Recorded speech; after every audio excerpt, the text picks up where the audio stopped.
So నిన్న night ఒక video పెట్టా. తెలంగాణ ప్రభుత్వం వార్నింగ్ ఇచ్చిన వెంటనే కొన్ని గంటల్లోనే ఈ చర్చలు జరపటం, ఆ చర్చలు సఫలం అవ్వటం జరిగింది. సో దానికి గల కారణం ఏంటంటే ఈ 900 కోట్ల బకాయిలు రిలీజ్ చేస్తామని. అయితే 900 కోట్లు బకాయిలు రిలీజ్ చేయడానికి లేవు. ఇప్పుడు 600 కోట్లు అయితే ముందుగా రిలీజ్ చేసేస్తాం. మిగతా 300 వచ్చే నెల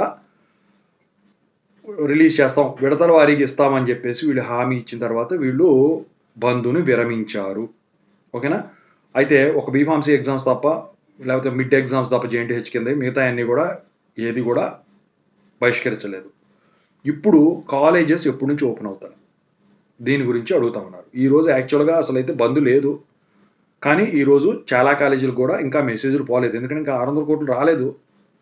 అయితే ఇప్పుడు కాలేజీలు ఎప్పటి నుంచి ఓపెన్ అయ్యేదానికి ఛాన్స్ ఉంది అని చెప్పేసి స్టూడెంట్స్ అడుగుతా ఉన్నారు. దాని గురించి ఇప్పుడు చెప్పదలిచాను.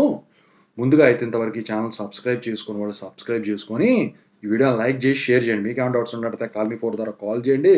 తెలుగు ఇంజనీరింగ్ టెలిగ్రామ్ ఛానల్లో జాయిన్ అవ్వండి. ఈ వీడియోకి హైప్ ఇవ్వండి. ఇక టాపిక్లో వెళితే ఏంట్రా బాబు అంటే, మీరు ఒకటి గమనించాలి.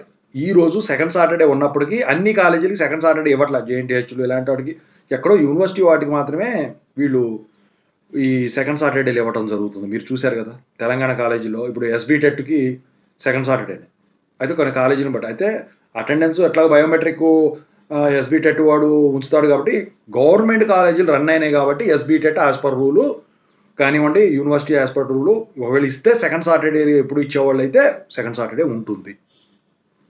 అంటే ఇప్పుడు సెకండ్ సాటర్డే కౌంట్. ఈరోజు కాలేజీలు జరగవు. అంటే కొన్ని కాలేజీలు కండక్ట్ చేసే ఉంటాయి ప్రైవేట్ కాలేజీలు, సో వాళ్ళకి తప్ప కౌంట్ అయితే సెకండ్ సాటర్డేనే. సో ఇక మరి కాలేజెస్ అన్ని ఎప్పటి నుంచి ఓపెన్ అవుతాయి? నిన్నటి నుంచి బంద్ విరమించారు కాబట్టి ఇవాళ 600 కోట్లు రిలీజ్ అయిన వెంటనే ఇక ఈ రిలీజ్ అయినప్పుడు పక్కనెట్టేయండి. సోమవారం నుంచి కాలేజీలు అనేవి యథావిధిగా పనిచేస్తాయి.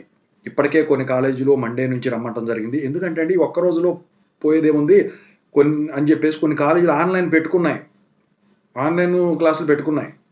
సో అది ఈరోజు కంటిన్యూ చేస్తాయి. రేపు సండే కాబట్టి రేపు నైట్కి స్టూడెంట్స్ దూరాభారంలో ఉన్నవాళ్ళు కూడా వచ్చేస్తారన్న ఉద్దేశంతో సోమవారం నుంచి కండక్ట్ చేసేదానికి అయితే సిద్ధపడిపోయారు. ఇక మరి ఆన్లైన్ క్లాసులు కండక్ట్ చేయని వాళ్ళు, సిలబస్ అవ్వని వాళ్ళు ఉంటారు. ఫర్ ఎగ్జాంపుల్ ఎస్బీ టెట్ది, డిప్లొమాది. ఆ డిప్లొమాది ఏంటని చెప్పేసి నేను ఆ ఛానల్లో వీడియో పెడతానండి ఈరోజు, క్లాసుల పరిస్థితి ఏంటని. అయితే ఇక్కడ మీరు గమనించాల్సింది ఉంది. సో సిలబస్లు కరెక్ట్గా కంప్లీట్ చేసేవాళ్ళు ఏంటంటే ప్రాబ్లం ఉండదు, ఎలాగలా ఏదో ఒకటి అడ్జస్ట్ చేసుకొని with in the time complete చేసుకుంటారు. ఇక సిలబస్లు అవ్వజేయని వాళ్ళు వదిలేసేసి సిలబస్ అయిపోయినట్టు రాసేస్తారు.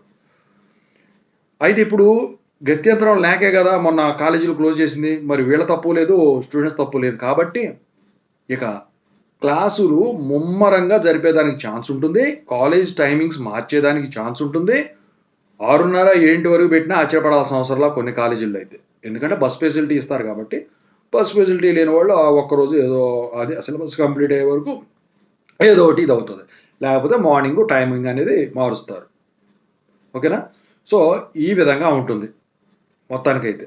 సో కాలేజెస్ అయితే తెలంగాణవి అన్నీ కూడా ఆ రోజు నుంచి ఓపెన్ అవ్వటం అయితే జరుగుతుంది. ఇక ఎటువంటి జాప్యం ఉండదు. ఇంకా ఉస్మానియా యూనివర్సిటీ ఈ శాతవాహన కేయూ ఎగ్జామ్స్ షెడ్యూల్ అయినవి అన్నీ కూడా బీఈడీ కూడా యాజ్ పర్ ద షెడ్యూలే జరుగుతాయి. మీకు ఎటువంటి డోకా లేదు గైస్. ఇదండి.